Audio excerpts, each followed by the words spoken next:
The snowstorm turned the highway into a graveyard of abandoned dreams.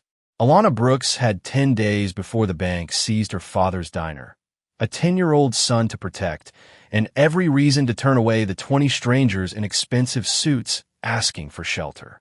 But when their leader knocked and simply said please, she opened the door. What Alana didn't know was that 23 years ago, her father had saved a desperate teenager during a storm just like this one, and that debt was about to be repaid in ways she never imagined. Tonight would prove that kindness never dies. It just waits for the right moment to strike back.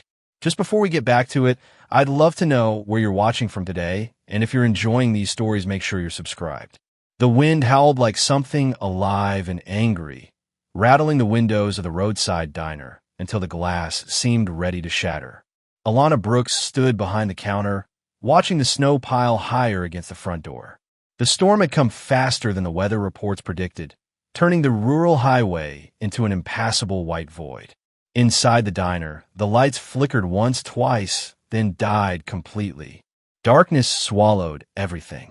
Alana's breath caught in her throat. She fumbled for the flashlight she kept beneath the register, her fingers trembling slightly. Not from the cold, though the temperature was already dropping. From exhaustion. From the weight of everything she'd been carrying alone for too long. "Mom!"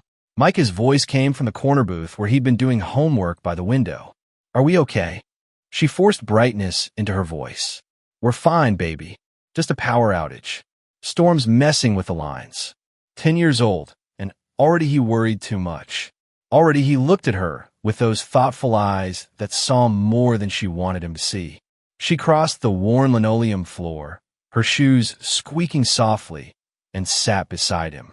The flashlight beam cut through the darkness, illuminating his math worksheet and the pencil he'd been gripping. "It'll come back on soon," she said, knowing it probably wouldn't. Nothing in this diner worked the way it should anymore. The heater coughed more than it warmed.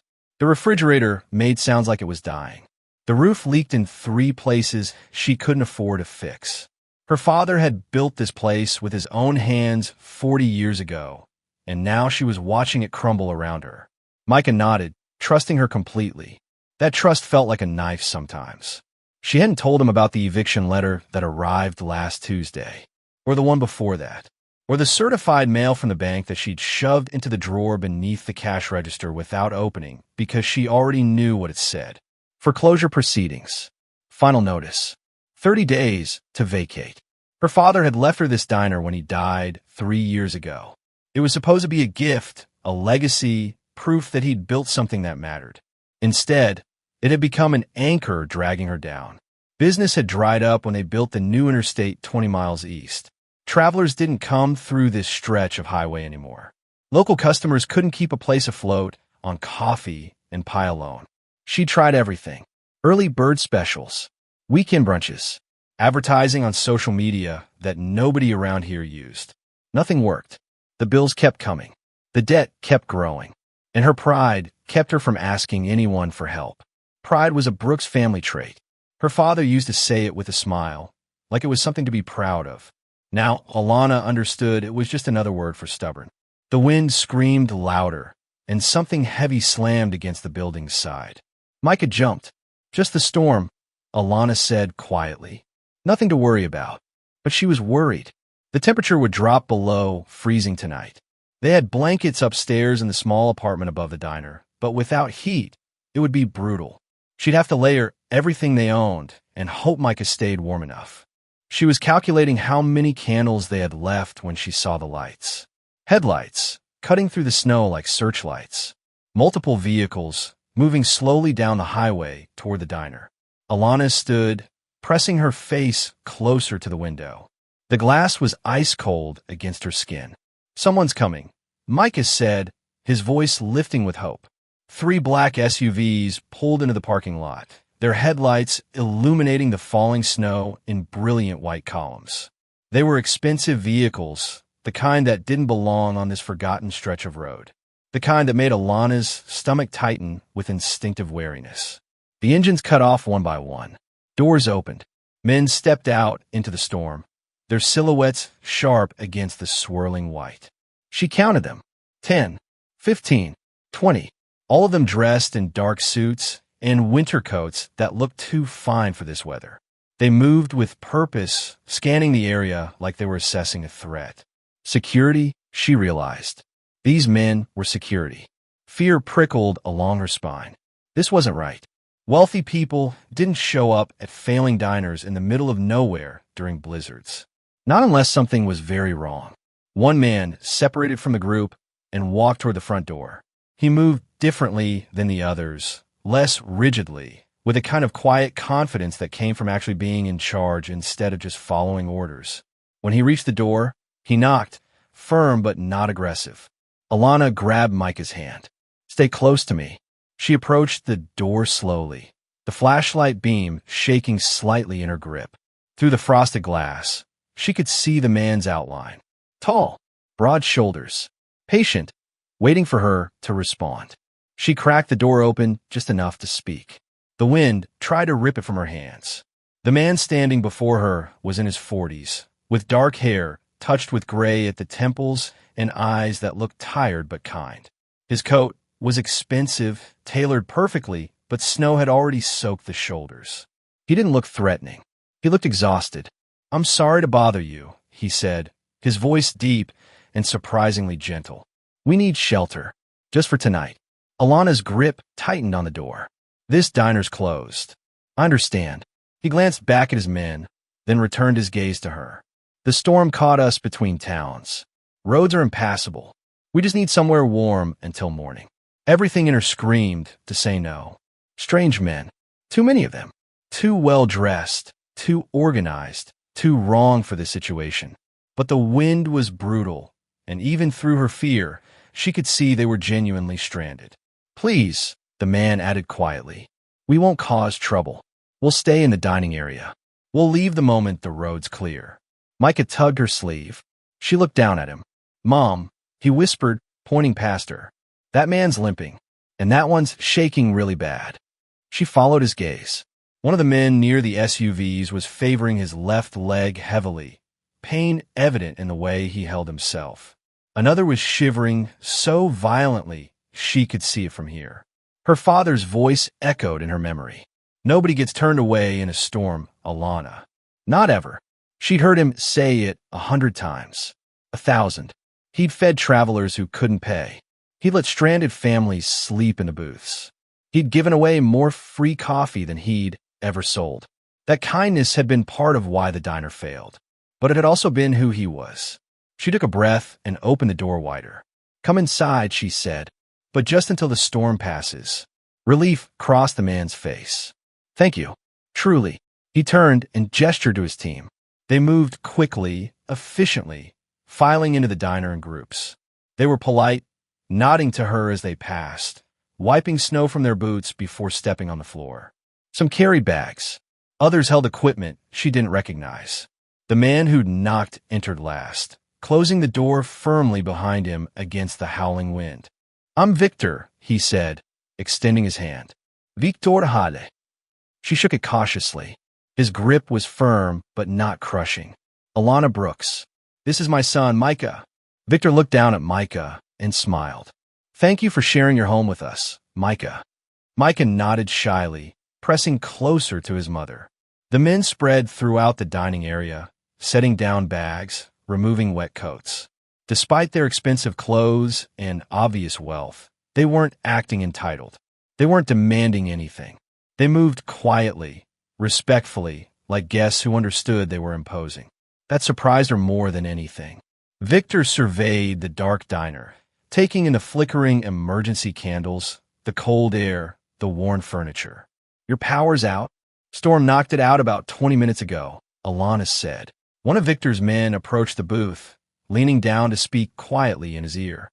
Alana couldn't hear the words, but she saw Victor's jaw tighten slightly. He glanced toward the window, then nodded. The man walked away, and Victor pulled out his phone again despite the lack of signal. He typed something, his thumb moving quickly, like he was drafting a message to send the moment service returned. Alana's curiosity got the better of her. "What kind of business are you in, Mr. Hale?" He looked up, and for a moment, she thought he might not answer. Then he smiled faintly. "Investments. Development. Helping businesses grow. That's vague. It's complicated. She crossed her arms. Are you in some kind of trouble? His smile faded. Why would you think that? Because people like you don't end up stranded at places like this unless something went wrong. He studied her for a long moment. Then he leaned back in the booth, his posture relaxing slightly. You're perceptive. I'm a single mom running a failing diner in the middle of nowhere. I've gotten good at reading people. Fair enough. He paused, choosing his words carefully. I am traveling discreetly. Certain business matters require a low profile right now. The storm wasn't part of the plan. Low profile, she repeated. That's also vague. Also complicated. Before she could press further, the men in the kitchen called out that food was ready. The smell of scrambled eggs, bacon, and fresh coffee filled the diner. It was simple fare, but it smelled like heaven. Victor stood. May I? She nodded, and he walked to the kitchen, returning with 2 plates piled high with food. He set one in front of her, kept the other for himself, and called Micah over. The older man from the kitchen brought Micah his own plate, kneeling down to the boy's height. Made it special for you, young man. Extra cheese in the eggs, just like my grandson likes. Micah beamed. Thank you. They ate together, the whole strange group of them, scattered across booths and tables. The conversation was quiet, companionable. The men thanked Alana repeatedly for the shelter. They complimented the diner, even though it was falling apart. They treated Micah with gentle kindness that made her throat tight. These weren't bad men. Whatever else they weren't bad. But something was still off. She noticed Victor on his phone again, the screen glowing in the dim light. This time, when someone approached him, the conversation was more urgent. Whispered words. A glance toward the window. Victor's expression went carefully neutral, the kind of neutral that meant something was wrong. He stood and walked to the window, looking out into the storm. His posture was tense now. Alana followed him. What's going on? Probably nothing, he said. You're a terrible liar. He glanced at her, and something like respect flickered in his eyes. Someone's watching the diner. Her blood went cold. What? A vehicle parked about 100 yards down the road. Just sitting there. Maybe they're stranded too. Maybe. He didn't sound convinced. My men are keeping an eye on it. Are we in danger? Victor turned to face her fully. I don't think so. But I want you to know I would never have stopped here if I thought it would put you or your son at risk. Then who's out there? I don't know yet. His jaw tightened. But I'm going to find out. The night stretched on. The storm continued to rage, wind screaming around the building like something desperate to get inside. The mysterious vehicle eventually drove away, disappearing into the white chaos, but the tension it left behind lingered. Victor's men took shifts, some sleeping in booths while others kept watch. The older man, whose name she learned was Marcus, helped Micah with his math homework. Another man fixed the wobbly leg on one of the tables without being asked. A third found the leak in the roof and patched it temporarily using supplies from their vehicles. They weren't just taking shelter. They were helping, quietly, without fanfare, like it was the most natural thing in the world. Alana found herself standing beside Victor near the counter as the hours crept toward midnight. The diner was warm now, almost cozy. Micah had fallen asleep in one of the corner booths, covered with someone's expensive coat. Thank you, Victor said quietly, for trusting us. I'm not sure I do, Alana admitted. But my father taught me nobody gets turned away in a storm. Victor's expression changed. Something unreadable passed across his face. Your father sounds like he was a good man. He was. Too good sometimes. Gave away more than he should have. Nearly ran this place into the ground with kindness. And you've been trying to save it ever since. It wasn't a question. Somehow he already knew. She looked around the diner, at the cracked vinyl booths and the faded photographs on the walls. I'm losing it. The bank's foreclosing. I've got 30 days, maybe less. I'm sorry. Don't be. It's just business. It's more than that, Victor said. It's your father's legacy. She didn't trust herself to respond. Her throat felt too tight. Victor was quiet for a moment. Then, almost carefully, he said, If you needed help, would you accept it? No. Why not? Because I don't take charity. I never have. What if it wasn't charity? What if it was gratitude? She frowned. For what? Letting you stay one night. He opened his mouth, then closed it. Whatever he'd been about to say, he thought better of it. Never mind. It's late. You should get some rest. But she couldn't rest. Something in his tone, in the way he'd looked at the diner earlier, kept nagging at her. Like he knew this place. Like it meant something to him. Have you been here before? She asked suddenly. Victor met her eyes. For a long moment, he didn't answer. Then, very quietly, he said, "A long time ago. I think I might have been." Before she could ask what that meant, one of his men approached with urgent news. Roads were completely impassable. The storm had worsened. They'd be stuck here at least until morning, possibly longer. Victor nodded, absorbing the information. Then he turned back to Alana. "I know this is an imposition," he said, "but it looks like we'll be here a while longer. If that's a problem, we could try to make other arrangements." She thought about the warmth filling the diner, the food in Micah's belly, the sound of her son's laughter earlier, the way these strange, wealthy men had treated her failing diner with more respect than some of her regular customers. "It's fine," she said. "Stay as long as you need." Relief softened his features. "Thank you, Alana." The way he said her name felt personal. Familiar, somehow. She was about to respond when she noticed something. On the wall behind the counter, partially hidden by the old coffee maker, was a framed photograph. It showed her father, younger, maybe in his 30s, standing outside the diner with his arm around a skinny teenager. The kid looked half-starved, wearing clothes that didn't fit, but he was smiling. Victor had moved closer, his eyes fixed on the photograph. "That's my dad," Alana said. "He used to help people passing through. Gave them food, sometimes let them stay if they needed it." Victor stared at the photo for a long time. When he finally spoke, his voice was rough. "The boy in that picture. Do you know who he was?" "No idea.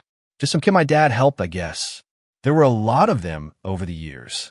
Victor's hand lifted, his fingers almost touching the glass. "Your father saved my life." The words hung in the air between them. Alana's breath caught. "What?" 23 years ago, I was 17, running from a bad situation. No money, no plan, nowhere to go. The storm that night was just like this one. His voice was barely above a whisper. "Your father found me trying to sleep in my broken-down car. He brought me here, fed me, let me stay until I got back on my feet. He never asked for anything in return." She stared at him, her mind racing. "You that kid?" He turned to face her, and she saw it now. The eyes, the shape of his jaw, older, filled out, transformed by time and success, but the same person. "I never forgot him," Victor said. "I never forgot this place. And I've been looking for a way to repay that kindness ever since." The revelation hung between them like something fragile and precious. Alana stared at Victor, trying to reconcile the desperate teenager in that old photograph with the composed billionaire standing before her. The man who'd needed her father's help. The man who'd never forgotten. "He never mentioned you," she said finally, her voice barely audible over the wind outside. All those people he helped over the years, and he never talked about any of them by name. Victor's smile was sad. That sounds like him. He didn't help people for recognition. He did it because it was right. You remembered his name, though, the diner's name. I've thought about that night every day for 23 years. Victor turned back to the photograph, his expression distant. "I was running from foster home that wasn't safe. Had $40 in a car that died 10 miles from here. When your father found me, I was certain I'd freeze to death before morning." Alana's chest tightened. She'd heard stories about her father's generosity, but they'd always been abstract. Distant tales from before she was born or when she was too young to remember. This was real, standing in front of her, living proof that her father's kindness had changed someone's entire life. "What happened after?" she asked. "After he helped you?" "He let me stay for 3 days. Fed me, gave me a place to sleep, never asked questions. When I was ready to leave, he handed me $200 and the address of a youth center 2 towns over, so they could help me get on my feet properly." Victor's voice roughened. "I tried to refuse the money. He told me it wasn't charity. He said I'd pay it forward someday, to someone else who needed it." "And did you?" "I've tried. Built my whole career around the idea that success means nothing if you don't help others climb with you." He looked at her directly. "But I never forgot the original debt. The one I owe to the man who saved my life when I was nobody." Alana felt tears prickling her eyes. She blinked them back. He would have been proud of what you became. I hope so. Victor's jaw tightened. And I hope he'd understand what I'm about to tell you. Before he could continue, one of his men approached quickly, his expression tense. Sir, we need to talk. Privately. Victor glanced at Alana apologetically. Excuse me for a moment. He walked away with the man, their heads bent together in urgent conversation. Alana watched them, unease building in her stomach. Something was wrong. She could see it in their body language, in the way other members of Victor's team subtly repositioned themselves around the diner. She moved to where Micah still slept, curled up in the booth with Victor's coat pulled up to his chin. His face was peaceful, innocent. Whatever was happening, she needed to keep him safe. Marcus appeared beside her, holding a fresh cup of coffee. He offered it to her with a gentle smile. Thought you could use this. She accepted it gratefully. Thank you. For everything tonight. You didn't have to help so much. Victor doesn't surround himself with people who do the minimum, Marcus said. He expects us to be decent human beings first, employees second. How long have you worked for him? 12 years. Best boss I've ever had, and I've had plenty. Marcus glanced toward where Victor stood with his team. He's a good man, Ms. Brooks. Whatever happens next, I want you to know that. The words sent ice down her spine. What do you mean, whatever happens next? Marcus hesitated, clearly debating how much to say. Just that situations can get complicated quickly. But Victor will make sure you and your boy stay safe. That's the kind of man he is. Before she could press him further, Victor returned. His expression was carefully controlled, but she could see the tension in his shoulders. Alana, we need to talk, he said quietly. She followed him to a booth away from the others, away from where Micah slept. They sat across from each other, and for a moment, Victor seemed to struggle with how to begin. I told you I was traveling discreetly, he said finally. There's a reason for that. My company, Hale Industries, is currently in the middle of a complicated situation. A hostile takeover attempt by a competitor named Lawson Pierce. I don't understand business, Alana said. What does that have to do with stopping here? Pierce is ruthless. He's been trying to destroy my company for months, using every dirty tactic imaginable. I've been traveling under the radar to finalize a major philanthropic project before he can interfere. Victor's hands clasped together on the table. The vehicle we saw watching the diner earlier concerns me. It's possible Pierce's people are tracking my movements. Fear coiled in her gut. You think they followed you here? I think it's possible. Then you need to leave. As soon as the road's clear, you need to go. Her voice rose slightly. I can't have dangerous people around my son. I know, and I will leave as soon as it's safe. But Alana, there's something else you need to understand. He leaned forward, his gaze intense. If Pierce's people know I stopped here, they may assume I'm hiding something valuable at this location. Money, documents, leverage. They might come back. The words hit her like a physical blow. You're saying I'm in danger because you stopped at my diner? I'm saying it's possible. I don't know for certain yet, but I won't lie to you about the risk. She stood abruptly, her hands shaking. This is insane.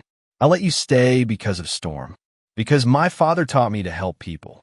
And now you're telling me some corporate criminal might target my business, my home, because of you. I'm sorry. Victor stood as well, his expression pained. If I could undo this, I would. But what's done is done. The question now is how we protect you and Micah. We. She laughed, but there was no humor in it. There is no we. You need to leave. First light, roads or no roads, you need to go. And if they're already watching, if leaving just confirms you know something. Victor's voice was firm, but not unkind. Alana, I understand you're angry. You have every right to be, but running scared might make things worse. She wanted to scream at him, to throw every wealthy, entitled person who'd ever made her life harder right back in his face. But underneath the anger was fear, cold and sharp. Because he was right. If dangerous people thought she was involved in something, leaving her alone wouldn't make her safer. What do you want from me? She asked, exhausted. Let me help you. Let my team secure this location. Make sure you and Mike are protected. And let me explain what I was actually coming here to do. I thought you were traveling for a philanthropic project. I am. It's called the Rural Renaissance Initiative. Victor's tone softened. I've been working on it for 3 years. The goal is to revitalize struggling rural communities by investing in local businesses, infrastructure, and education, creating sustainable economic growth in places that have been left behind. Despite herself, Alana felt a flicker of curiosity. Why? Because I came from nothing. Because your father showed me that kindness matters more than profit. Because I have the resources to make a real difference. And I'm tired of watching communities like this one die. He gestured around the diner. This place, where your father built, it represents exactly what I'm trying to save. Connection. Community. The kind of small-town heart that makes America worth fighting for. She wanted to believe him. God, she wanted to. But trust was expensive, and she'd learned not to spend it carelessly.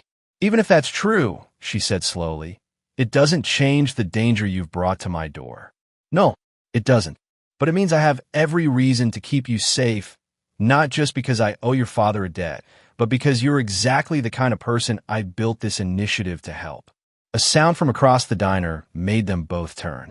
Micah had woken up, rubbing his eyes sleepily. He looked around, momentarily confused, then spotted his mother. Mom? What's wrong? She forced calm into her voice. Nothing, baby. Just grown-up talk. Go back to sleep. But Micah was too perceptive for that. He slid out of the booth and walked over, his small face serious. Are the men leaving? Soon, Victor said gently. As soon as the weather clears. Micah looked between them, sensing the tension. Did something bad happen? Alana knelt down to his level. No, everything's okay. Mr. Hale was just explaining some work stuff to me. Oh, Micah turned to Victor. Are you really rich like the men said? Victor's lips quirked. I have money, yes. Then why did you need to stay here? Rich people have lots of places to go. Out of the mouths of children. The question was so simple, so direct, that it cut through all the adult complexity. Victor considered his answer carefully. Sometimes the best shelter isn't the fanciest. Sometimes it's the place where people care about each other. Like your mom cared enough to let us stay, even though we're strangers. Micah seemed to accept this. My grandpa used to say the diner was for everyone. Mom tells me stories about all the people he helped. Your grandfather was a remarkable man, Victor said. He helped me once, when I was not much older than you are now. Micah's eyes widened. Really? What happened? I was in trouble, and he gave me food and a safe place to stay. He didn't have to, but he did anyway. That kindness changed my whole life. Alana watched her son's face transform with wonder and pride. Pride in a grandfather he barely remembered, in a legacy he was too young to understand. It broke something open in her chest. Micah, go get ready for bed upstairs, she said softly. I'll be up in a few minutes. He nodded and headed for the stairs leading to their small apartment.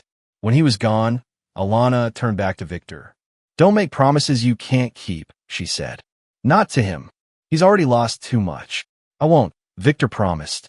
Everything I've told you tonight is true. I'm not here to take advantage of you or your situation. I'm here because fate, or luck, or your father's memory brought me back to the one place I've never been able to repay. She studied his face, searching for deception. She found none. Only sincerity and something deeper. Guilt, maybe, or obligation. The foreclosure, she said abruptly. You knew about it already, didn't you? Before I told you. Victor nodded slowly. My team does research on areas we're considering for investment. Your diner came up in the initial surveys for this region. I saw the records. I knew it was struggling. And you just happened to end up here during a storm. The storm was chance. But when I saw the name Brooks Roadside Diner, I knew I had to stop. I wanted to see if it was really the same place. If the family of the man who saved me was still here. That's convenient. It's the truth. They stood in tense silence. Around them, Victor's men maintained their quiet vigilance. Marcus had taken up a position near the window, watching the storm. Others had settled into booths, but none of them truly relaxed. They were ready for something, ready for trouble. What exactly is this Lawson Pierce capable of? Alana asked. You said he was ruthless. What does that mean? Victor's expression darkened. He's been accused of corporate espionage, blackmail, and intimidation. Nothing's ever been proven, but the pattern is clear. He identifies companies he wants, then destroys them from the inside. turns their own people against them, leaks confidential information, manipulates stock prices. He's left a trail of ruined businesses and broken people. And he wants yours. He wants everything I've built. Not because he needs it, but because he can't stand that I won't sell to him. Victor's jaw clenched. 3 months ago, someone leaked details of the Rural Renaissance Initiative to the press before we were ready. It forced us to go public prematurely, before all the legal protections were in place. That was Pierce. Why does he care about a philanthropic project? Because it makes me look good. Because it creates loyalty in communities he might want to exploit later. Because everything I do that builds goodwill is something he sees as a threat to his influence. Victor's voice was bitter. He operates on power and fear. I operate on cooperation and mutual benefit. We're fundamentally opposed. Alana absorbed this, her mind racing. If he's that dangerous, why are you traveling with just a security team? Why not stay somewhere safe? Because I refuse to let him dictate how I live my life. This initiative matters too much. These communities need help now, not whenever it's convenient or safe for me. She almost admired his stubbornness. Almost. But admiration didn't protect her son. I need guarantees, she said firmly. If I let you stay, if I accept your help, I need to know Micah will be safe. That's non-negotiable. You have my word, and I'll put it in writing if you want. Your word. She laughed shakily. A few hours ago, you were a stranger. Now you're asking me to trust you with my son's life. I'm asking you to trust that I would never let harm come to the child of the man who saved me. That debt is sacred, Alana. More sacred than any contract or business deal. She wanted to believe him. Every instinct she developed as a mother screamed caution, but every memory of her father whispered trust. Her father had seen something worth saving in that desperate teenager all those years ago. Maybe she needed to see it too. Okay, she said finally. You can stay. For now. But the moment I think Mike is in danger, you leave. No arguments, no negotiations. Agreed. They shook hands, and this time the gesture felt heavier. More binding. The rest of the night passed in uneasy quiet. The storm continued to rage outside, but inside the diner, an odd sense of normalcy emerged. Victor's men took shifts sleeping and watching. Some worked on laptops that glowed softly in the dim light. Others simply sat, waiting. Alana checked on Micah, finding him fast asleep in his small bedroom upstairs. She stood in the doorway for a long moment, watching his chest rise and fall. 10 years old, and already the world was more complicated than he deserved. When she came back downstairs, she found Victor sitting alone in a booth, staring at the old photograph of her father and his younger self. He didn't notice her approach until she slid into the seat across from him. Can't sleep? She asked. He shook his head. Too much on my mind. Tell me about him. My father. What was he like when he helped you? Victor's expression softened. Patient. He didn't push me to talk about why I was running or where I'd come from. He just made sure I was warm and fed. When I finally did open up, he listened without judgment. Told me everyone deserves a second chance, no matter what they've survived. That sounds like him. Alana smiled despite herself. He used to say the diner wasn't just a business. It was a lighthouse, a place people could find when they were lost. He was right. It saved me. They sat in comfortable silence for a moment. Then Alana noticed something odd. One of Victor's men was having a heated conversation with another, their voices low but urgent. She saw Victor notice it too, his posture tensing. The man who'd been talking approached their booth quickly. Sir, we have a problem. Victor stood immediately. What kind of problem? Security footage from the perimeter cameras. Someone's been taking photographs of the building. Long-range lens. They're documenting who's here. Alana's blood ran cold. When? Started about an hour ago. We just spotted them. Victor's expression went hard. Where are they now? Pulled back when we started moving toward their position. But they got plenty of shots before we noticed. Pierce, Victor said, the name like a curse. The man nodded. Almost certainly. They know you're here, and they're gathering intelligence. Alana stood, fear overriding everything else. I need to get Micah. We need to leave. Where would you go? Victor asked gently. The roads are still impassable, and if they're already watching, Leaving might put you in more danger. I can't just sit here while someone takes pictures of my home. You won't. We're going to handle this. Victor turned to his man. Double the perimeter. I want eyes on every approach. If anyone gets within 50 yards of this building, I want to know immediately. Yes, sir. As the man walked away, Victor looked at Alana. I know you're scared, but panic won't help. We need to think strategically. This isn't a business deal, Victor. This is my life. My son's life. I know, and I'm going to protect both. His voice was steel wrapped in velvet.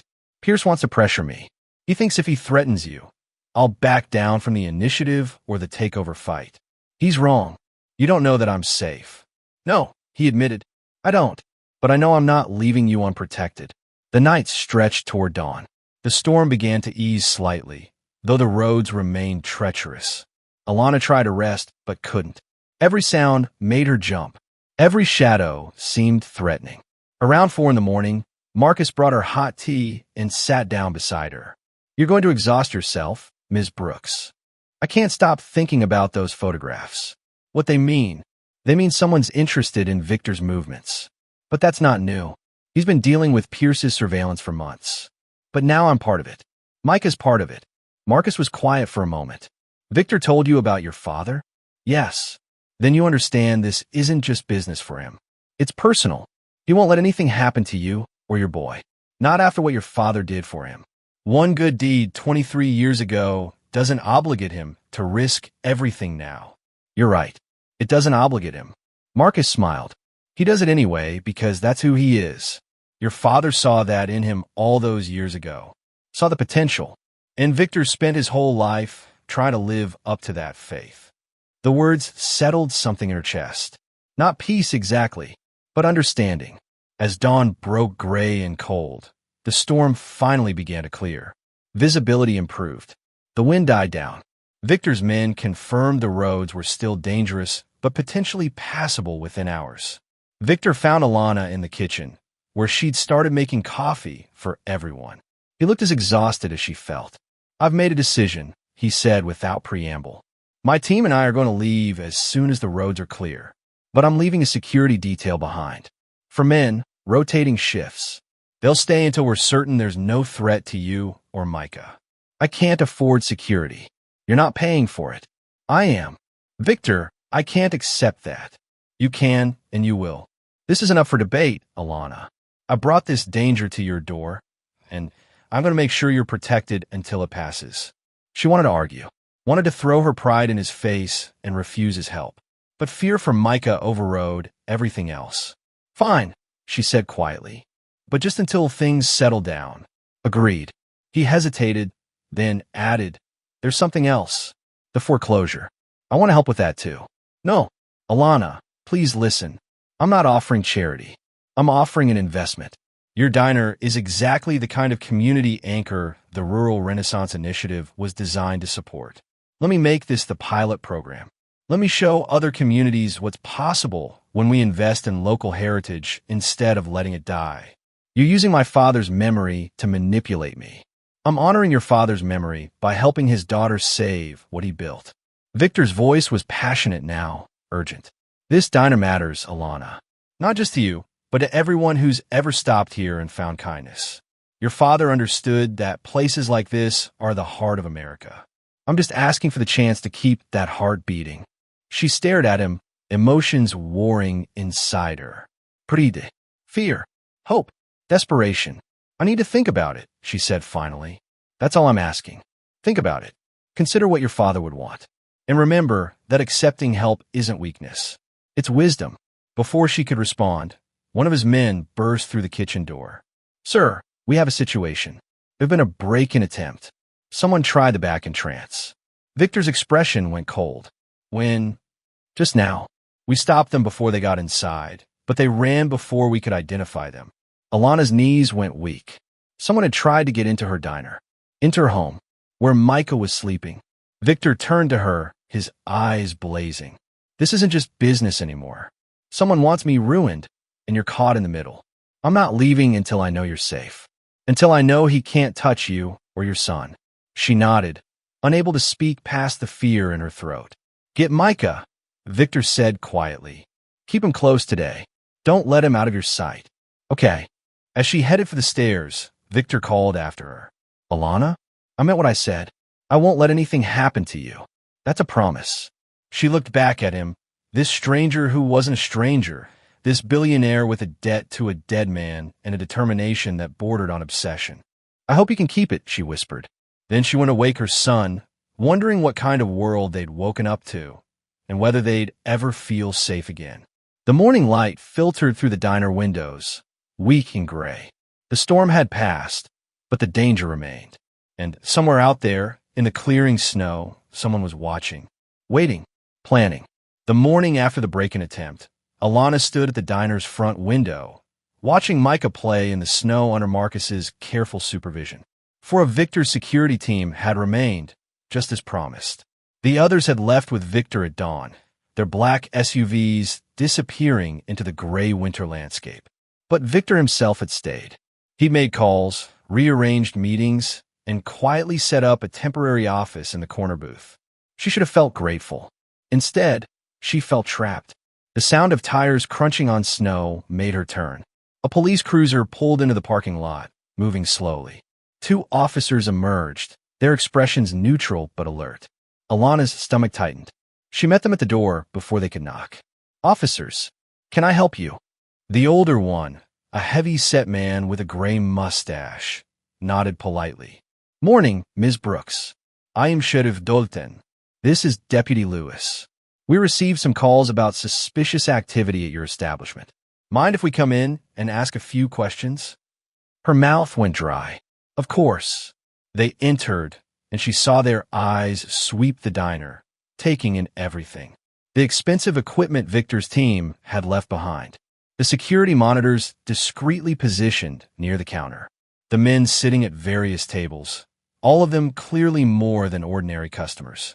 Sheriff Dalton's gaze settled on Victor, who stood and approached with calm confidence. Sheriff, Victor said, extending his hand. Victor Hale. I own Hale Industries. My team and I took shelter here during the storm. Dalton shook his hand slowly, assessing. That was 2 days ago. Storm's passed. It has. But Ms. Brooks and I have been discussing a business arrangement. My company is interested in investing in her establishment as part of a rural development initiative. The explanation was smooth, professional, and technically true. But Alana could see the skepticism in Dalton's eyes. Business arrangement, Dalton repeated. We've had reports of armed men, multiple vehicles, people coming and going at odd hours. Some folks are concerned about what kind of business you might be conducting. Heat flooded Alana's face. I'm running a diner, Sheriff. That's all.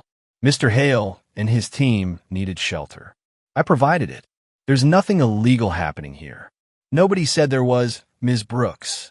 Deputy Lewis spoke for the first time, his tone softer than Dalton's. We're just following up on community concerns. You understand. I understand people in this town have nothing better to do than gossip, Alana said, her voice sharper than she intended. Dalton's expression hardened. We take all reports seriously. Now, I'm going to need to see some identification from everyone present. Standard procedure. Victor nodded. Of course. My men will cooperate fully. For the next 20 minutes, the officers moved through the diner, checking identification, asking questions. Alana watched, humiliation burning in her chest. Her neighbors had called the police on her. People she'd known her whole life thought she was involved in something criminal. When the officers finally left, satisfied but still suspicious, Alana sank into a booth. She felt Victor sit across from her, but she couldn't look at him. I'm sorry, he said quietly. You should be. Her voice shook. 2 days ago, I was just another struggling business owner. Now I'm a subject of police investigations and town gossip. All because I let you stay. You did the right thing. Did I? Because it doesn't feel right. It feels like everything's falling apart faster than it was before. Victor was silent for a moment. Then he pulled out his phone and showed her the screen. This article was published this morning. Local news outlet. She read the headline. Billionaire CEO spotted in rural town amid corporate takeover battle. Below, it was a photograph of the diner and another of Victor's SUVs in the parking lot. Pierce leaked our location, Victor said, his jaw tight. He's trying to create a narrative that I'm hiding, that I'm afraid, making me look weak to investors and shareholders. I don't care about your corporate problems, Alana said, pushing the phone away. I care about my son's safety and my reputation in this community. They're connected now. Pierce doesn't just want to embarrass me. He wants to isolate me, cut off my support. Making you look suspicious serves that purpose. She wanted to scream. Instead, she stood and walked to the kitchen, needing distance. Victor followed. There's more, he said. The bank called my office this morning. They're accelerating your foreclosure timeline. Instead of 30 days, you now have 10. The floor seemed to tilt beneath her. What? They can't do that. They can if they claim changed circumstances. New risk factors. Pierce has connections at your bank, Alana. He's applying pressure from every angle. This is insane. She gripped the counter, her knuckles white. I'm losing my home because some billionaire wants to destroy another billionaire. Do you understand how crazy that sounds? Edo. And I'm going to fix it. You can't fix this. Don't you see? Your presence here has made everything worse. The police think I'm involved in something shady. My neighbors are gossiping. The bank's calling in my loans. This is a disaster. Then let me help you properly. Victor's voice was intense. Signed a partnership agreement for the Rural Renaissance Initiative. Let me invest in the diner officially. Once that paperwork is filed, Pierce can't touch you without exposing himself to legal action. And what do I give up in exchange? Control of my father's business? My independence. You give up nothing. The terms are clear. I provide capital for renovations and operational costs. You maintain full operational control. Profits are split fairly. And there's a buyout clause if you ever want me out completely. It sounded too good to be true. In Alana's experience, things that sounded too good to be true always were. I need time to think, she said. Time is something we don't have much of. 10 days until foreclosure, Alana. After that, the bank takes everything. Before she could respond, Micah burst through the back door, his cheeks red from cold and exercise. Marcus followed him in, smiling at the boy's enthusiasm. Mom, Marcus taught me how to track footprints in the snow. We found rabbit tracks and deer tracks and everything. The simple joy in his voice pierced her heart. This was what mattered. Not corporate games or business deals. Just her son, happy and safe. That's wonderful, baby, she said, pulling him into a hug. Why don't you go warm up? Get some hot chocolate. As Micah headed to the dining area, Marcus lingered in the kitchen doorway. His expression was troubled. Ms. Brooks, there's something you should know, he said quietly. While we were outside, I noticed a car parked down the road. Same one we've seen twice before. They're watching the diner. Fresh fear spiked through her. Are you sure? Positive. They're not even trying to hide anymore. Victor's expression darkened. Show me. Marcus led them to a window with a view of the highway. Sure enough, a dark sedan sat about 100 yards away, positioned where it could observe the diner's entrance. How long has it been there? Victor asked. At least 20 minutes. Maybe longer. Alana watched the car, her fear transforming into anger. Someone was watching her home, watching her son. The violation of it made her want to march out there and confront them directly. As if reading her thoughts, Victor said, Don't. That's what they want. A confrontation they can photograph and twist into whatever narrative serves Pierce's purposes. So we just let them watch. We document it. Build our own evidence for when this goes legal. Victor pulled out his phone and began taking photos. Every surveillance attempt, every intimidation tactic, it all becomes ammunition. The rest of the morning passed in tense quiet. The car eventually drove away, but the unease remained. Customers who would normally stop by for lunch stayed away. Alana could only assume the gossip and police visit had frightened them off. Around noon, a sleek black car pulled up. A man in an expensive suit emerged, carrying a briefcase. He entered the diner with the confidence of someone used to getting what they wanted. Ms. Brooks, he said, approaching the counter. My name is Gerald Hartman. I'm an attorney representing certain interested parties. I'd like a moment of your time. Everything about him screamed danger. Victor appeared at her side immediately. I'm her legal counsel. Victor lied smoothly. Anything you have to say can go through me. Hartman's smile didn't reach his eyes. Mr. Hale, what a coincidence finding you here. My clients are prepared to make Ms. Brooks a very generous offer. What kind of offer? Alana asked, her voice steady despite her racing heart. $500,000. Cash. Immediate payment. All you have to do is ask Mr. Hale and his associates to leave your property and terminate any business discussions you may be having with him. The number staggered her. $500,000 would save the diner, pay off every debt, secure Micah's future. It was more money than she'd ever imagined having. It was also blood money. Who are your clients? Victor asked, though they all knew the answer. That's confidential, but they're very motivated to ensure this transaction moves smoothly. The offer expires in 24 hours. Alana's hands trembled. You're trying to bribe me. I'm offering you financial security. What you do with Mr. Hale is your business. We're simply interested in ensuring you're not pressured into agreements that might not be in your best interest. Get out, she said, her voice low and dangerous. Get out of my diner right now. Hartman's expression didn't change. He simply reached into his briefcase and placed a business card on the counter. When you change your mind, call that number. The offer stands for 24 hours. After that, my clients will pursue other options. The threat was clear. After 24 hours, things would get worse. He left as smoothly as he'd arrived. The moment the door closed, Alana's legs gave out. Victor caught her, guiding her to a booth. $500,000, she whispered. That's more than this place is worth twice over. It's intimidation money. Pierce wants me isolated, and he's willing to pay for it. Maybe I should take it. Maybe it's the smart thing to do. It's not smart, it's surrender. The moment you take that money, you prove their tactics work. And they'll use those same tactics on the next person and the next. Victor's voice was fierce. Your father didn't raise you to be bought, Alana. The words hit like a slap. Don't you dare bring my father into this. You don't get to use his memory to manipulate me. I'm not manipulating you. I'm reminding you who you are, who he taught you to be. She wanted to hate him for it, but he was right. Her father would have thrown that attorney out before the offer was even made. He'd never compromised his principles for money, even when they were desperate, even when it killed him.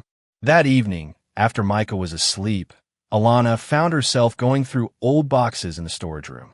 Receipts, photographs, her father's handwritten notes. She needed to feel close to him to understand what he would want her to do. She found a ledger from 23 years ago. The entries were sparse, documenting the diner's struggling finances. And then, in her father's careful handwriting, a single line that made her breath catch. Helped young man tonight. Gave him $200 and hope. Best investment I ever made. The date matched Victor's story. Her father had documented giving away money they couldn't afford to lose, and he'd called it an investment. Not charity. Investment. Victor appeared in the doorway. Can't sleep either? She showed him the ledger entry. He wrote about you. About that night. Victor read the words, and something broke in his expression. Best investment I ever made, he repeated softly. God, I hope that was true. It was. Look at what you became. What you're trying to do. I became someone who brings danger to the daughters of good men. Real impressive. She almost smiled at his self-deprecation.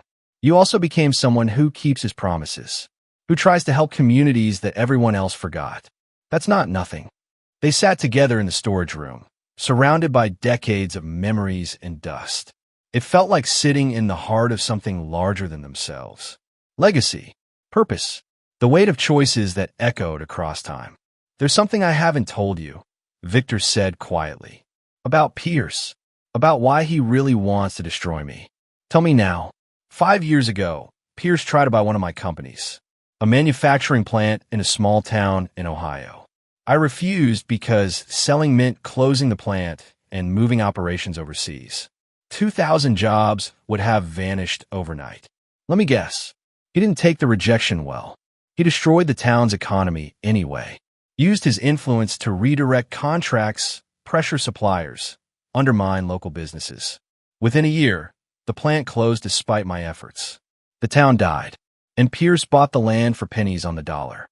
Alana felt sick. That's evil. It's business to him. Ruthless, amoral business. And I've been in his crosshairs ever since because I represent an alternative. Proof that you can be successful without being cruel. The Rural Renaissance Initiative. You're trying to save towns like that one.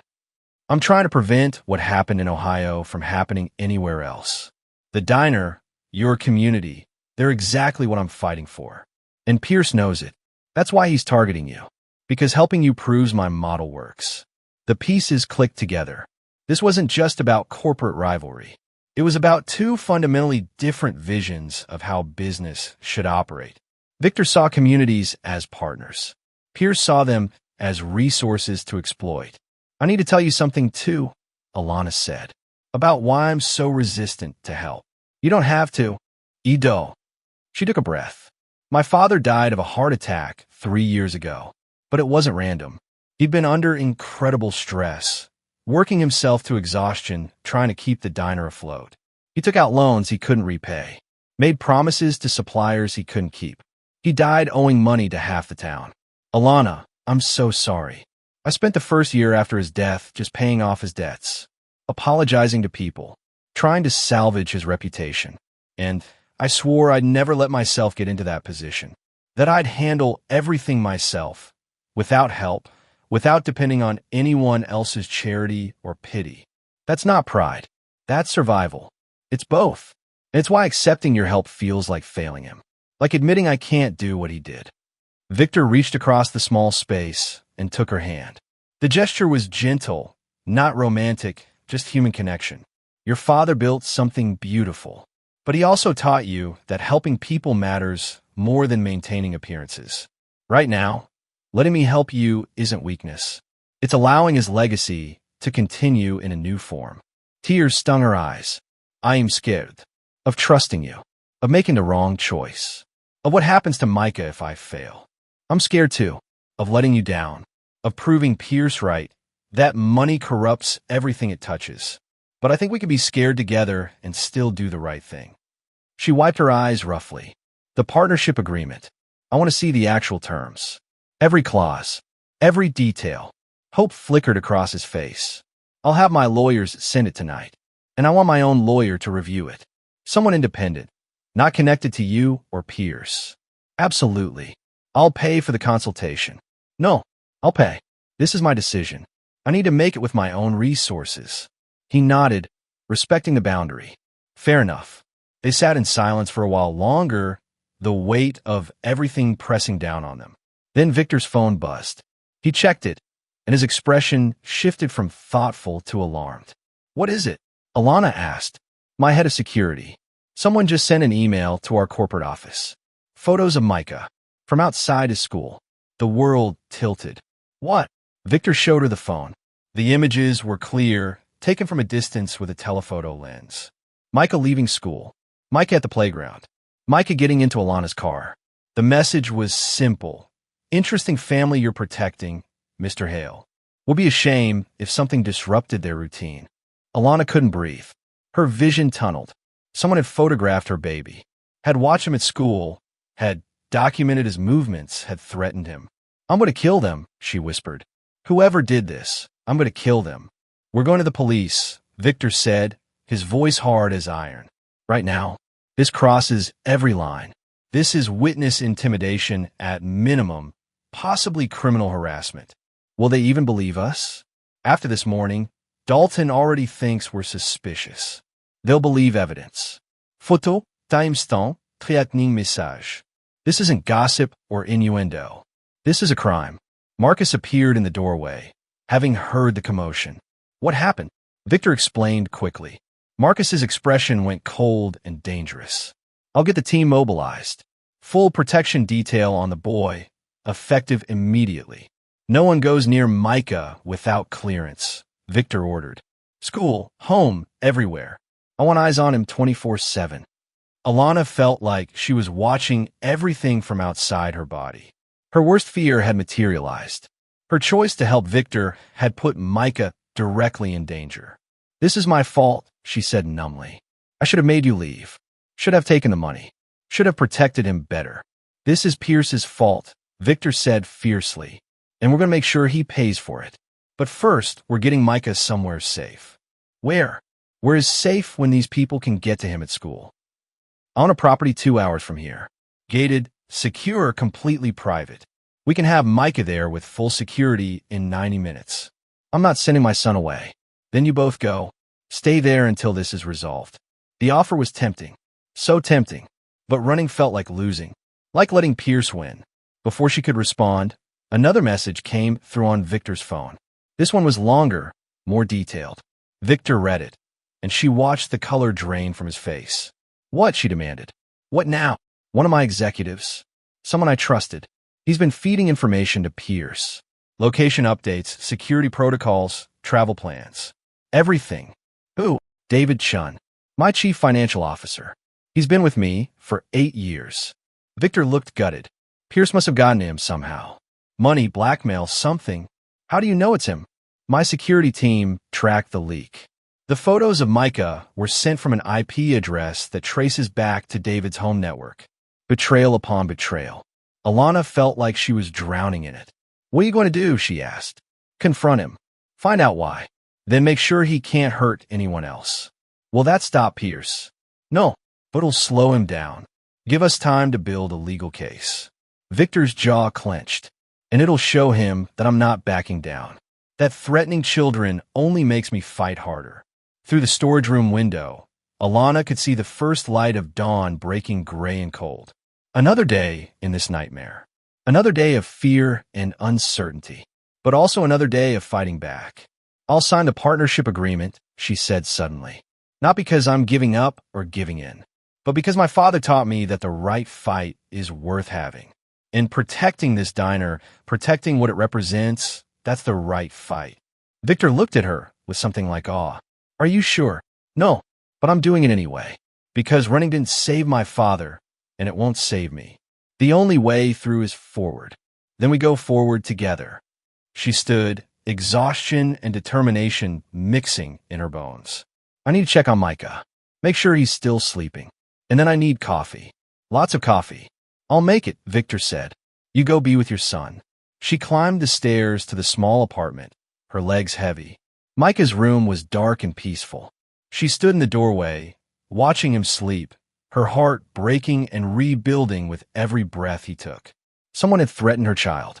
Someone had crossed the line that couldn't be uncrossed. They were going to regret it. Downstairs, she heard Victor moving around the kitchen, the familiar sounds of the diner waking up. Coffee brewing, equipment humming, life continuing despite everything trying to stop it. Her phone buzzed. A text from an unknown number.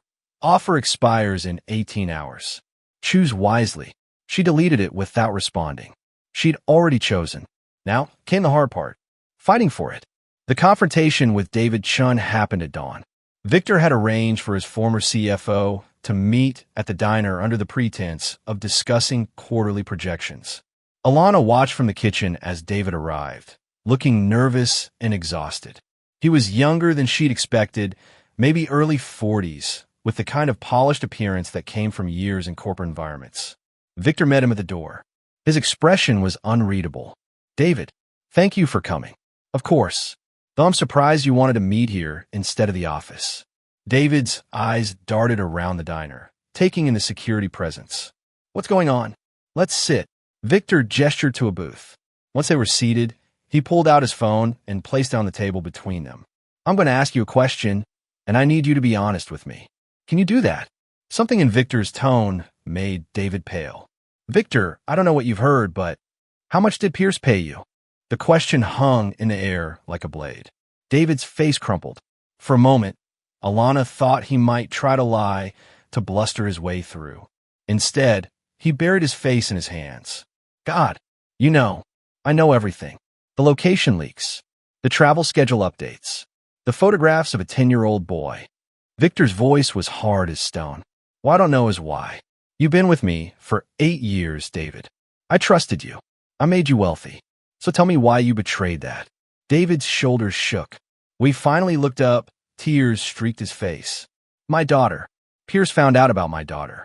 The words seemed to cost him everything. Alana moved closer, drawn by the raw pain in his voice. What about your daughter? Victor asked, his tone softening slightly. She's sick. Leukemia. The treatments, They're experimental, not covered by insurance. We've been trying everything, mortgaging the house, draining savings, but it's not enough. We needed $200,000 for the next phase of treatment. David's voice broke. Pierce approached me 3 months ago. Offer me the money. All I had to do was keep him informed about your movements. Silence fell over the diner. Alana felt her anger deflating, replaced by a complicated mix of sympathy and horror. A father trying to save his child. She understood that desperation intimately. Victor's expression had shifted too. The hardness remained, but something else moved beneath it. Understanding. Compassion. Why didn't you come to me? He asked quietly. I tried. I started to a dozen times. But I was ashamed and afraid. Afraid you'd think I was asking for charity. Afraid it would change how you saw me. So instead you sold me out to a man who wants to destroy everything we've built. I know. God, I know. I justified it by telling myself it was just information, that I wasn't really hurting anyone. But then he started asking about this place, about Ms. Brooks, about her son. David looked at Alana, his eyes pleading. I sent the photos. I'm the one who gave him the ammunition to threaten a child. There's no excuse for that. None. Victor sat back, his jaw working. Alana could see the war happening inside him. Justice versus mercy. Principle versus understanding. Your daughter, Victor said finally. How is she? The treatment's working. She's responding well. The doctors are optimistic. Fresh tears fell. I saved my daughter by helping to destroy yours and someone else's child. I have to live with that. No, Victor said firmly. You made a choice under impossible circumstances. Pierce exploited your desperation. That doesn't excuse what you did, but it explains it. An explanation matters. David stared at him. You're not firing me. I'm firing you. Effective immediately. You violated trust in ways that can't be repaired. But I'm also going to make sure your daughter gets the care she needs. Every treatment, every medication, fully covered. And I'm going to help you find another position somewhere that isn't my company. I don't deserve that. Probably not.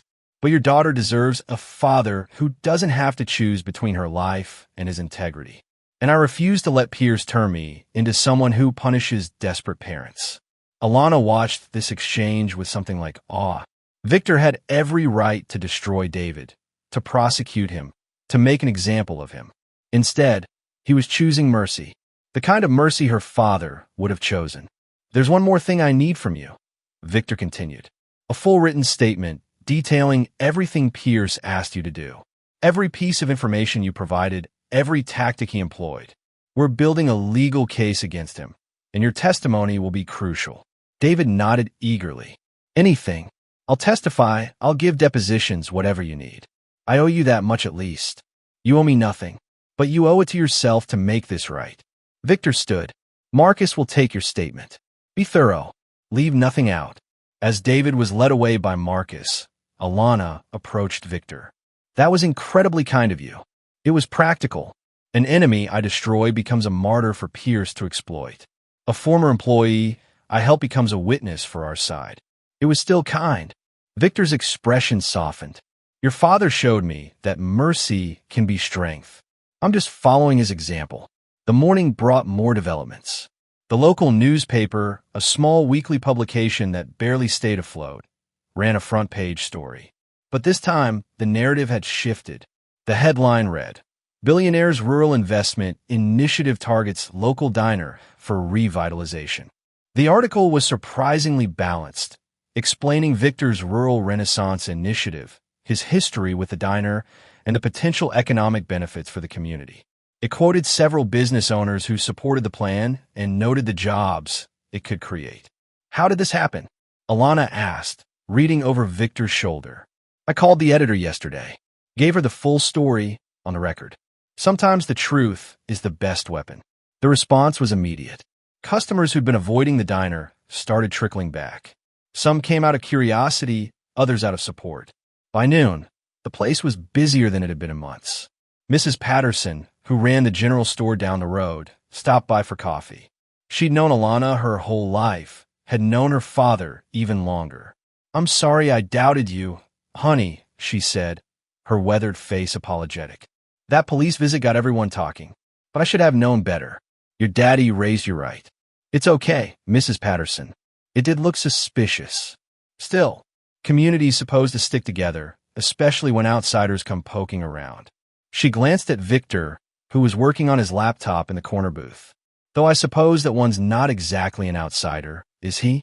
If the papers got it right about what your daddy did for him all those years back. No, I guess he's not. The shift in public perception was palpable. What had been suspicion transformed into something closer to pride. Their little town had helped create a billionaire. Their kindness had mattered.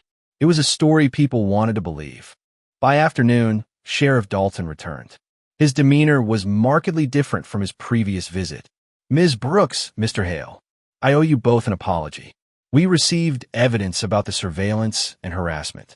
Photographic proof, witness statements. This goes beyond local jurisdiction. We've contacted the FBI. Victor nodded. We appreciate your diligence, Sheriff. There's more. We traced the vehicle that's been watching your establishment. Rental car, paid for by a shell company connected to Lawson Pierce. And those photos of your son, Ms. Brooks, they were taken by a private investigator Pierce hired. Man has a record for harassment. We've issued a warrant. Relief flooded through Alana. Official validation. Law enforcement taking the threats seriously. What happens now?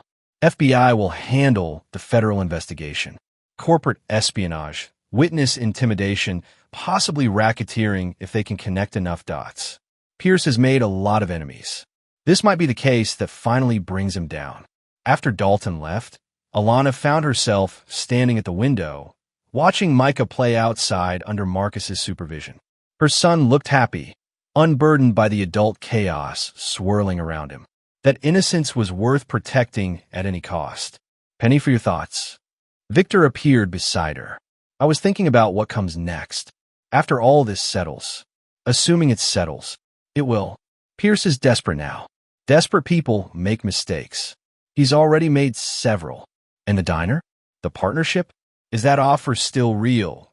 Or was it just a tactic to fight Pierce? Victor turned to face her fully. The offer was never about Pierce. It's about honoring a debt that's 23 years old. It's about proving that business can build communities instead of destroying them. And it's about making sure your father's legacy doesn't die because the bank couldn't see past quarterly profits. I had my lawyer review the contract. She said it's the fairest partnership agreement she's ever seen. Almost too fair. Like you're giving more than you're getting. I'm getting plenty. I'm getting to repay the man who saved my life. I'm getting a pilot program that could revolutionize rural investment.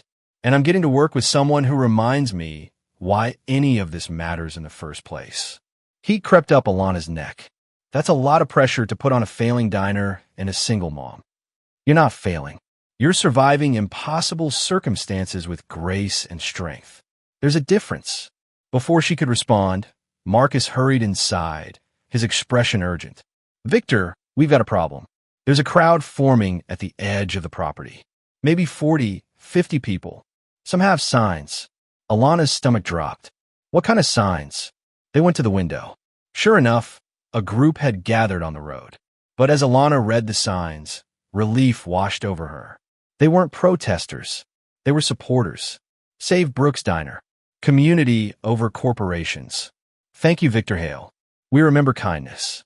What is this? She whispered. Mrs. Patterson appeared at the door, slightly out of breath. We organized it. After the newspaper article. Figured you could use some visible support. Show Pierce and anyone else watching that this town stands with its own. Tears stung Alana's eyes. You did this for me. Your father helped half the people out there at one time or another. Free meals when folks were struggling. Extensions on debts. Kindness when kindness mattered most. It's time we returned the favor. The crowd grew throughout the afternoon. Local news crews arrived, capturing footage of the community rally. What had started as a small gesture became a statement. A declaration that small towns wouldn't be bullied by corporate interests. Victor watched from the diner window, and Alana saw something profound in his expression. Validation. Proof that his vision could work. That communities would fight for themselves if given the chance. That evening, as the crowd dispersed and quiet returned to the diner, Victor received a call. He stepped outside to take it, and when he returned, His expression was grim satisfaction. Pierce just withdrew his takeover bid. His board forced him out. The FBI investigation, combined with the media coverage of his harassment tactics, made him too toxic to defend.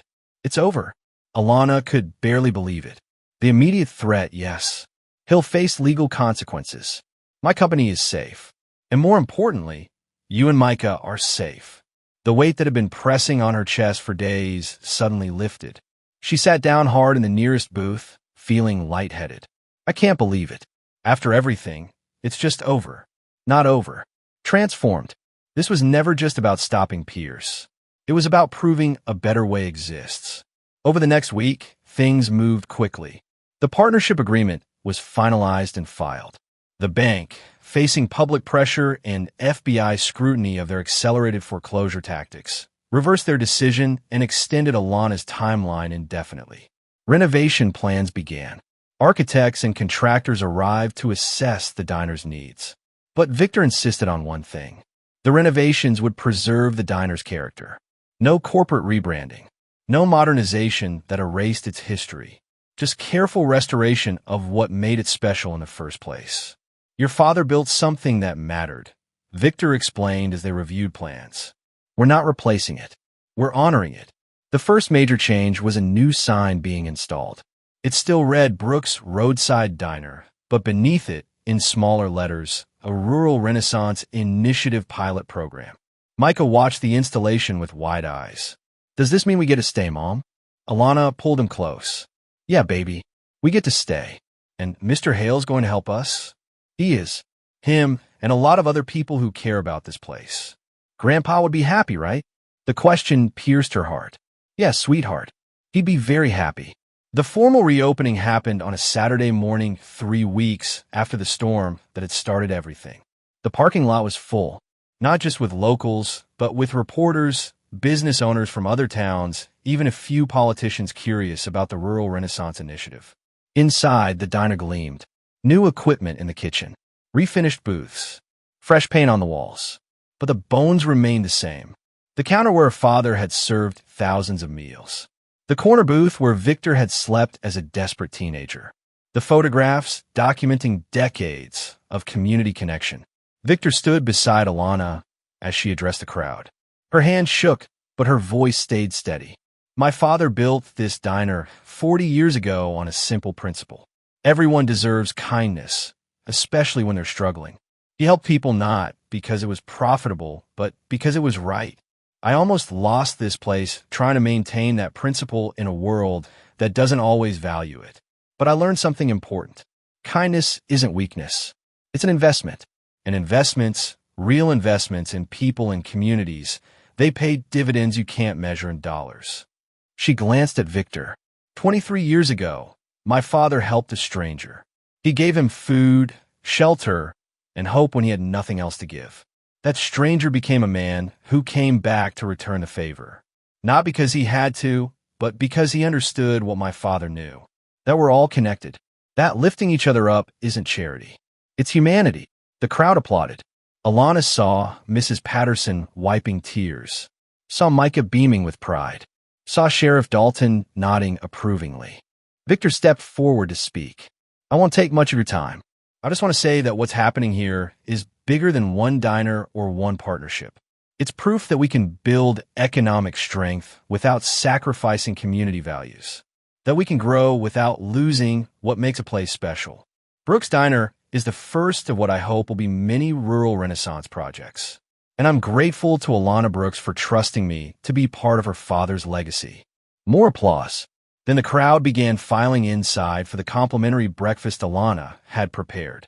She worked the grill alongside her new staff, 2 local women who'd been unemployed for months before the renovation created jobs. The morning passed in a blur of conversation and laughter. Customers old and new filled the booths. Stories were shared. Connections made. The diner felt alive in a way it hadn't in years. During a quiet moment, Marcus approached Alana. Ma'am, there's something I wanted to give you. He handed her an envelope. From all of us on the security team, we wanted to contribute to Micah's education fund. She opened it, and her eyes widened. $5,000 in checks from Victor's team members. This is too much. You've already done so much. Your boy's special. Reminds us why we do this work. Protecting good people, good places. It's an honor. She hugged him, this man who'd gone from stranger to guardian to friend in the span of a few weeks. Late afternoon, as the celebration wound down, Alana found Victor on the front steps, looking out at the highway. Thinking about leaving? She asked. Thinking about staying. I have a business to run, meetings to attend. But it's hard to walk away from this. You're not walking away. You're part of it now. The partnership means you'll be checking in regularly. True. He smiled. Though I suspect I'll find reasons to visit more often than strictly necessary. For the quarterly reports, I'm sure. Of course. Very important reports. They stood in comfortable silence. The sun was setting, painting the sky in shades of orange and gold. It reminded Alana of countless evenings spent here with her father, watching the day end and feeling grateful for simple things. He'd be proud of you, Victor said quietly. Your father. Of how you fought for this place. How you protected your son. How you took a risk on trusting me. I think he'd be proud of both of us. Proud that his kindness created a ripple that's still spreading. That's what I want the Rural Renaissance Initiative to be. Ripples of kindness turning into waves of change. A car pulled into the parking lot. An older sedan, travel-worn and dusty. A young woman emerged, looking uncertain. She approached the steps hesitantly. Excuse me, she said, her voice tentative. Is this Brooks' Diner? The one from the news stories. It is, Alana confirmed. We're just closing up, but if you need something, we can help. I don't need food. I just wanted to see it. The place where kindness started something bigger. The woman's eyes were damp. I'm losing my family's restaurant in Nebraska. Bank's foreclosing next month. I saw the stories about how you fought back, how Mr. Hale's program saved you. I wanted to see if it was real, if there's actually hope for places like mine. Victor stepped forward. What's your restaurant called? Annie's Kitchen. It's been in my family for 35 years. Not fancy, just good food and community. But that's not enough anymore. It should be. And if you're willing to let me take a look at your situation, maybe we can make it enough. Victor pulled out a business card. Call my office Monday morning. Ask for Sarah Mitchell. Tell her I sent you. We'll see if Annie's Kitchen could be our second rural renaissance project. The woman stared at the card like it was a winning lottery ticket. Are you serious? You'd really help. That's what this is all about. Proving that places like yours, like this diner, they're worth fighting for. The woman left in tears, clutching the card. Alana watched her go, feeling the weight of what they'd started settling on her shoulders. It wasn't just about saving one diner anymore. It was about showing other communities that survival was possible. You're going to change the world, she said to Victor. We're going to change it. Both of us. All of us. He gestured around. This only works if people like you are willing to take the risk, to trust the process. Micah emerged from the diner, his backpack slung over his shoulder. Mom, are we going home? Yeah, baby. Let's go home. Home. The apartment above the diner. The place she'd almost lost. The inheritance she'd almost squandered. It felt more like home now than it had in years. As they walked toward the stairs, Micah turned back to Victor. Are you leaving? Soon, but I'll be back. Is that okay? Micah nodded seriously. You should come back a lot. Mom's happier when you're here. Heat flooded Alana's face, but she didn't contradict him. It was true after all. Victor's expression softened. Then I'll make sure to visit often. That night, after Micah was asleep, Alana stood in the diner alone. The new equipment hummed quietly. The refinished floor gleamed. Everything was clean and hopeful and full of possibility. She found herself at the wall of photographs. Her father's face looked back at her from a dozen different moments. Young and strong, building the diner with his own hands. Middle-aged and content, serving customers with a smile. Older and tired, but still showing up every day because that's what you did when you love something. And there, in the corner, the photograph of him with teenage Victor. Two people connected by a moment of kindness that neither could have known would echo across decades. I did it, Dad, she whispered. I saved it. Not alone, but I saved it. She could almost hear his voice, warm and proud. That's my girl. A month later, on a quiet Tuesday morning, another storm rolled in. Not as brutal as the one that had brought Victor to her door, but enough to make travel dangerous. Alana was behind the counter when the door opened. A man in his 20s entered, looking desperate and cold. His clothes were wet, his car clearly broken down on the road outside. "I'm sorry to bother you," he said, shivering. "My car died about a mile back. Phone's dead too. I just need to get warm, maybe call a tow truck." Alana smiled, feeling the weight of legacy and choice settling over her like a familiar coat. She gestured to a booth. "Sit down. I'll get you some coffee and something to eat. No charge. I can pay, I just need—" I said no charge. Nobody gets turned away here, especially not in a storm. The young man sat, relief flooding his face. As Alana poured coffee and started preparing food, she felt Victor's presence behind her. He'd come back for the week to work on expansion plans. "Another one?" he asked quietly. "Another one," she confirmed. "Your father would approve." "I know." She brought the food to the young man, along with her phone, so he could call for help. He thanked her profusely, and she waved it off. "Just pay it forward someday, when someone else needs help and you can give it. That's all I ask." As she returned to the counter, Victor was smiling. "You're building something your father never got to see, a legacy that extends beyond this building. We're building it. Both of us. All of us." She looked around the diner, at the customers enjoying breakfast, at the staff working happily, at the photographs documenting generations of connection. This is what hope looks like. This is what fighting for something creates. "Yes," Victor agreed. "It is." Outside, the snow continued to fall, transforming the landscape into something clean and new. Inside the diner, warmth and kindness filled every corner. And somewhere, in the space between what had been and what would be, the ghost of a kind man smiled. Legacy wasn't about buildings or money or even names on signs. It was about the ripples you created, the lives you touched, the hope you gave to strangers who became friends, who became family. Alana Brooks understood that now, and she would spend the rest of her life making sure that understanding shaped everything she built. The diner would stand, the community would thrive, and every person who walked through that door would find exactly what they needed most: shelter, kindness, hope, just like her father always intended. If someone saved your life once, how far would you go to return the favor? Like and subscribe for more stories that prove kindness is the most powerful weapon of all.